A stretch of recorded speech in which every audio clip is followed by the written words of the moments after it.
Hi BookTube, I'm here today with my review of Superman Red Sun. This was a contained universe DC comic written by Mark Millar and published in 2003. Basically what this comic does is ask a lot of what ifs. The biggest what if being what if Superman had landed in the USSR instead of the USA. What if Batman's parents had been killed by the KGB instead of Joe Chill? And what if Lex Luthor had hair? That's what this comic addresses. So basically, because the Earth was at a different rotation at the time that Superman was ejected from his home planet, he ends up landing in the USSR and being raised on a communal farm in Ukraine, and then eventually taken into the service of Stalin. Yeah, it's only 3 issues collected into a volume, so it's quite action-packed, but there's a lot of also quiet moments that let you kind of contemplate the issues that the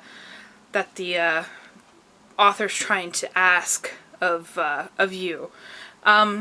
It's quite a fun take on the characters, and kind of juxtaposes the idea of what a Soviet upbringing would be like, and what kind of morals that would instill in you, as opposed to, you know, being raised in the USA in a capitalist environment.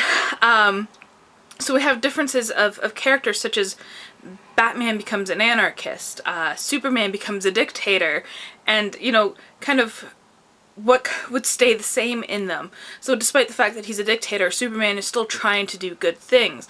And despite, you know, attacking government and attacking establishments, Batman still has that his basic morality as well. So it's quite interesting to put a twist on them, but keep some things the same and kind of see where that takes you. The most interesting character here is actually Lex Luthor, because he's not entirely a bad guy. He's in the United States, as opposed to, you know, Batman and Superman kind of being in Russia and the USSR and all. And he's trying to maintain freedom and individuality and American values and all that by attacking Superman. So he's not just a bad guy, he's also kind of a good guy at the same time, right?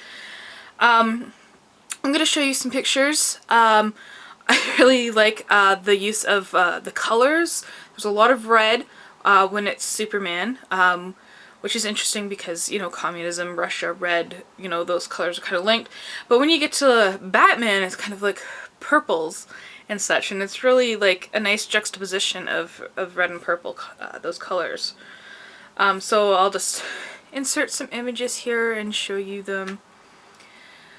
It really does also examine the question of what makes a good leader. And does that matter whether you're coming from communist ideals or capitalist ideals? Does that affect being a leader and trying to do good for people? And I'm gonna tell you, there's this huge twist at the end that you kind of go, what? It doesn't really play too much into the actual plot. I think it was just kind of like an idea that maybe Mark Millar had that he kind of tacked onto the ending there, and it was really quite interesting to see kind of, you know, how that's brought about. Yeah, I don't really have much else to say about it. It's really short, fast read, pick it up, read it, and that's it. Let me know if you've read any Superman comics and which one you recommend I start on next, and thank you for watching.